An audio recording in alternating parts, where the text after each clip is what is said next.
आज की क्लास हम पढ़ेंगे बच्चों 6th क्लास का मैथ्स का 6th क्लास का चैप्टर 7 फ्रैक्शन भिन्न। क्या पढ़ेंगे? भिन्न फ्रैक्शन। ठीक है, तो फ्रैक्शन में सबसे पहले फ्रैक्शन होता क्या है या हम उसको कैसे लिखते हैं। तो फ्रैक्शन जो होता है वो क्या होता है? अंश बटे हर, यानी कि न्यूमिनेटर अपॉन में डिनोमिनेटर। ठीक है, न्यूमिनेटर अपॉन में डिनोमिनेटर, अंश बटे हर, यानी कि दो संख्याओं का अनुपात एक तरीके से हम कह सकते हैं। ठीक है, ये क्या होता है? हमारा भिन्न होता है। ठीक, समझ में आ गया फ्रैक्शन। अब हम फ्रैक्शन को समझने की कोशिश करेंगे। कैसे? फिगर्स के माध्यम से। किसके माध्यम से? यानी कि संपूर्ण के हिस्सों के रूप में भिन्नात्मक इकाई, fractional unit as a parts of a whole. Total में से हम उसको समझने की कोशिश करेंगे। जैसे मान लो कि हमारा ये वाला पार्ट अगर कलर्ड है, ठीक है, क्या है? ये कलर है। इसमें ये वाला पार्ट कलर हो रखा है, इसमें ये दो पार्ट कलर हो रखे हैं। ठीक है, तो हम इसके बारे में कैसे लिखेंगे?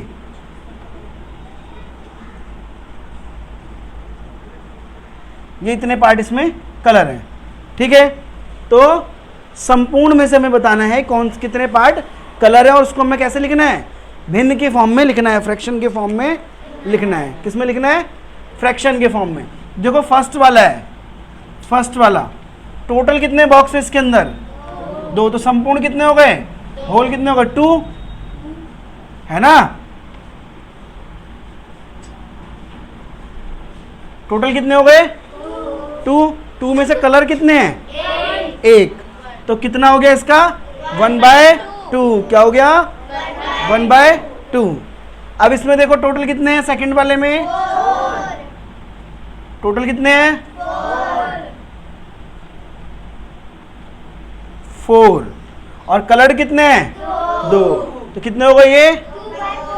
2/4, यानी कि 2 1 जा 2, 2 2 जा 4, 1/2। क्लियर है? अब थर्ड वाला देखो, थर्ड वाले में देखो टोटल कितने बॉक्स हैं? 8। कितने बॉक्स हैं? 8। 8 में से कितने कलर्ड हैं? 3। तो वो 3 यहाँ लिख देंगे। समझ में आ रहा है या नहीं आ रहा है? हाँ, आ गया। तो भिन्न को हम ऐसे करते हैं। और बॉक्स बना सकते हैं हम, देखो और बना सकते हैं ऐसे आपका। ठीक है,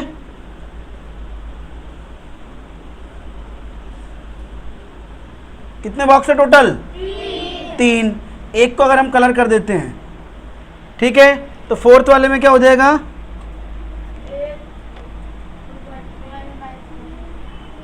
1/3। क्लियर है? इतना समझ में आ गया? तो फिगर्स में हम कैसे बताते हैं भिन्न को, ये समझ में आया या नहीं आया? टोटल में से, होल में से कितने कलर्ड पार्ट हैं या कितना इसमें से काट के हटा रहे हैं। ठीक है, मान लीजिए कि कभी कभी ऐसे भी पूछता है कि एक पेपर है, ठीक है, उसमें से 4 हिस्से बनाए थे, 2 हिस्से काट कर हटा दिए, तो कितना बचा उसमें? इसको फ्रैक्शन में बताना है तुम्हें। तो बता पाओगे या नहीं बता पाओगे? जैसे हमने कलर्ड वाला बताया वैसे हम उसमें से क्या करेंगे?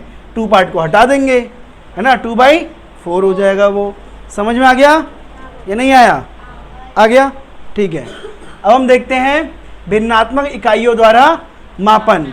भिन्नात्मक इकाइयों द्वारा मापन, यानी कि देखो अगर मैं कहूँ कि एक इस तरीके का बॉक्स बना दिया हमने ऐसे, ठीक है, इसके 2 पार्ट कर दिए। क्लियर है? तो ये कितना हो गया? कितना हो गया? 2। ठीक है, उससे ऊपर एक और बॉक्स बना रहा हूँ मैं, समझते चलो। ये सिंगल है तो ये बन गया तुम्हारा 1/1। क्लियर है? इसमें कितना बन गया? इसमें कितना बन गया? 1/2 अगर इसके पार्ट करेंगे तो। ठीक है, फिर एक और बनाता हूं मैं।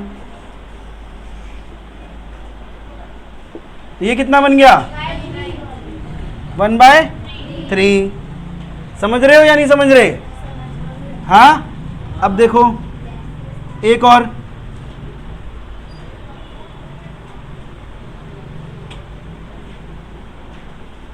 कितना बन गया? अगर इसमें से एक पार्ट लेंगे तो हम 1/4 4 बन जाएगा। क्लियर है?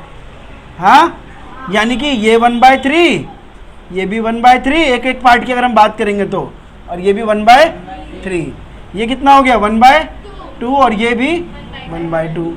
ठीक है, ये 1/4, 1/4, 1/4, 1/4। समझ में आ रहा है नहीं आ रहा है? हाँ, ऐसे ही और भी तो बढ़ाए जा सकते हैं। जितने बढ़ाओगे एक पूरे बॉक्स में से, एक पूरे बॉक्स में से जितने पार्ट कर दोगे, ये पूरा एक बॉक्स है जिसमें से जितने पार्ट करोगे तुम, तो ये कितना बन गया 1/5, 1/5, ये तो सारे क्या है 1/5, 1/5 बनेंगे। ये 5 में से टोटल कितने बॉक्स है 5, 5 में से ये एक पार्ट है। समझ में आया? 5 में से ये एक पार्ट है। ठीक है, अब अगर मैं कहूँ इसमें से तुम कितने बॉक्स ले लो 3, तो कितना बन गया ये 3/5, कितना बन गया? अगर मैं कहूँ कि 3 बॉक्स तुम ले लो तो कितने बन गए 3/5। ऐसे अगर मैं एक बार और समझाऊँ तुम्हें, और मैं इसमें बनाता हूँ 6 बॉक्स, कितने 1 2 3 4 5 6। ठीक है, अब मैं कहूँ यहाँ से लेके यहाँ तक तुम ले लो। ठीक है, तो कितना बच गया 1, तो लिए कितने, तो 5/6।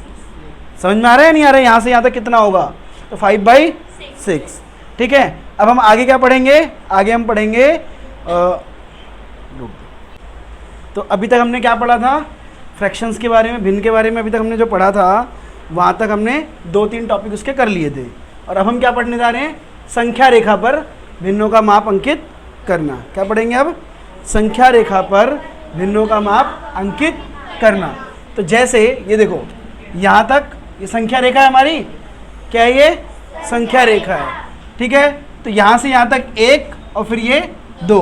और अगर हमें इसमें संख्या रेखा पर निरूपित करना हो कि यहाँ पर क्या आएगा, यहाँ पर क्या होगा, या यहाँ पर कितना होगा, तो देखो टोटल कितना है यहाँ से लेके यहाँ तक 1 है ना, कितना है 1, या और इसके पार्ट कितने हैं 2, 2 में से ये क्या है एक पार्ट है ना, तो 1/2, 1 में से कितना हो गया ये हाफ है ना, हाँ तो 1/2। ठीक है, ऐसे यहाँ देखो कितने पार्ट हैं 1 2 3, कितने पार्ट हैं 3, तो टोटल कितने पार्ट हो गए इसके अंदर 3, टोटल पार्ट कितने हो गए 3। तो यहाँ पर क्या आएगा 1 2 3 है ना, तो यहाँ पर 2 आ रहा है, यहाँ पर 2 आ रहा है नहीं आ रहा है, तो 2/3 यानी कि 2/3। क्लियर है या नहीं क्लियर है? तो यहाँ पर बता दो क्या आएगा तुम, यहाँ पे 1 है ना, इधर आ जाओ, कितना हो गया 1 2 3 4 5 6, तो टोटल कितने हो गए 6। तो यहाँ पे नीचे कितना आएगा 6, ऊपर देखो 1 2 कितना आया, तो 2/6। आगे बढ़ो 1 2 3 4, तो कितना आएगा 4/6। यहाँ तक समझ में आया या नहीं आया? आ गया? नहीं आया तो बता दो किसी को कोई दिक्कत है तो। ठीक है, तो अब हम देखेंगे यहाँ पर कि 1 के बाद क्या आएगा। ठीक है, तब देखो 1 2 3 4 5 6 7 8 9 10, टोटल कितने बॉक्स हैं 10। 1 2 3 4 5, ठीक है, उसके बाद 6 7। ठीक है, अब देखो यहाँ से यहाँ तक कितना है 5 है, तो नीचे कितना लेंगे 5, कितना लेंगे, और उसके बाद देखो 1 2 3 4 5 6 7, 7/5। आगे बढ़ेंगे तो कितना होगा 6 8 9, कितना आएगा 9/5, 9/5 आया है ना। अब ऐसी संख्याएं जो हैं जो 1 से ज़्यादा होती हैं, 1 से ज़्यादा हो गई, क्या हो गई 1 से ज़्यादा हो गई ना, 1 को पार कर दिया 1 से ज़्यादा हो गई, तो ऐसी संख्याओं को हम मिक्स फ्रैक्शन के रूप में लिखते हैं, मिश्रित भिन्न के रूप में लिखते हैं। कैसे लिखते हैं हम? मिश्रित भिन्न के रूप में लिखते हैं। ठीक है, तो मिश्रित भिन्न यानी कि मिक्स फ्रैक्शन होता क्या है, तो देखो एक मिश्रित संख्या या मिश्रित भिन्न में एक पूर्ण संख्या होती है। क्या होती है? एक पूर्ण संख्या होती है। जैसे हमारा ये एक पार हुआ ना, एक पार हुआ या नहीं हुआ, तो यहाँ तक क्या बनेगा पूर्ण संख्या, उसके बाद फिर क्या बनेगा हमारा भिन्न बनेगा। क्या बनेगा? भिन्न। तो एक पूर्ण संख्या होती है जो पूर्ण भाग कहलाता है, और वह एक भिन्न जो कि 1 से कम होता है। बाकी जो बच जाएगा वो क्या होगा, 1 से कम होगा। क्या होगा, 1 से कम होगा। जो बच जाएगा वो 1 से कम होगा। जैसे यहाँ पर 2/6 1 से कम है। 2/6 क्या है, 1 से। 4/6 क्या है, 1 से कम है। लेकिन यहाँ से पार करने के बाद जब इसको डिवाइड करेंगे तो 5 तो पूरा निकल जाएगा इसमें से एक बार में। उसके बाद 2 बचेगा कि नहीं बचेगा। तो जो वो 1 है वो क्या है, पूर्ण संख्या है। और उसके बाद जो बच गया वो 1 से कम है, वो भिन्न है। समझ में आया या नहीं आया। तो 1 से कम होता है जो भिन्नात्मक भाग कहलाता है। ठीक है। अब देखो 1 से बड़ी भिन्नों को मिश्रित भिन्न यानी कि मिक्स फ्रैक्शन कहते हैं। 1 से जो बड़ी होती है, जैसे ये 1 से बड़ी हो गई, ये 1 से बड़ी हो गई, तो इनको सॉल्व करें तो क्या कहलाएंगे, ये मिश्रित भिन्न या मिश्रित संख्याएं कहलाती हैं। क्लियर। जैसे हम इसको देखते हैं, क्या ये 3/2। तो 3/2 है जो, इसको हम ऐसे लिखेंगे 1/2 1/2। ठीक है। देखो कैसे हुआ ये, यहां देखो नीचे 2 है तो 2 से भाग करेंगे, ऊपर कितना है 3, 2 एकम 2, शेषफल कितना बचा 1। लेकिन पूर्ण भाग हो गया ना, पूर्ण भाग होकर कितना निकला, 1 आया कि नहीं आया।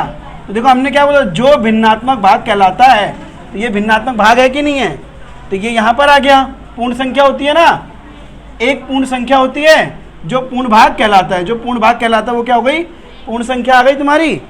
ठीक है। और ये क्या बच गया, 1 से कम है कि नहीं है, 1/2। 1/2 का मतलब क्या हो गया, आधा, यानी कि ये 1 से कम है कि नहीं है। तो ये जो बच गया ये क्या होता है, हमारा भिन्न। और इस पूरे को मिलाकर क्या बोलते हैं हम, मिश्रित भिन्न यानी कि मिक्स फ्रैक्शन। अब यहाँ पर बताओ क्या आएगा, इसको हम डिवाइड करें। हाँ 5/3 है, तो 3 से डिवाइड करेंगे तो कितना आएगा, 3 × 1 = 2 बच गया। शेषफल कितना बचा, 2 है ना। तो यहाँ पर देखो ये क्या हो गया, हमारा भाग पूरा हो रहा है कि नहीं हो रहा है 1 पे, तो 1 और नीचे कितना है शेषफल। ठीक है। तो ये क्या हो गया, हमारा मिक्स फ्रैक्शन में कन्वर्ट हो गया। ठीक है। ऐसी संख्याएं जो 1 से ज़्यादा होती हैं, ऐसे भिन्न जो 1 से बड़े होते हैं, उनको क्या बोलते हैं हम, मिक्स फ्रैक्शन यानी कि मिश्रित भिन्न बोलते हैं। ठीक है। लेकिन उसमें एक संख्या जो आएगी भाग होके, वो क्या होगी, वो क्या कहलाएगी, पूर्ण भाग होती है। ठीक है। और उसी को भिन्नात्मक भाग भी कहते हैं। क्लियर है। मिक्स फ्रैक्शन क्या होता है, आगे देखो। इसी के अंदर 1-2 और एग्जाम्पल देता हूँ जिसको आपको खुद सॉल्व करना है। 10/3। ठीक है। हम यहाँ वाला भी देख लेते हैं एक सवाल, 9/5। ठीक है। तो 9/5 को देखो, इसको डिवाइड कर लो, कितना आएगा, 5 × 5, नीचे कितना आया 4। तो ये 1 तो यहाँ आ गया और 4/5, ये 1 से कम है कि नहीं है 4/5। जब तक यहाँ पे 5 पूरा नहीं होगा, नीचे वाले नंबर के बराबर ऊपर वाला नंबर नहीं होगा, तब तक क्या है, वो 1 से कम है। तो ये क्या हो गया, मिक्स फ्रैक्शन में चेंज हो गया। आगे चेंज करना है नहीं आया मिक्स फ्रैक्शन में। हाँ ठीक है, गुड, उतार लो।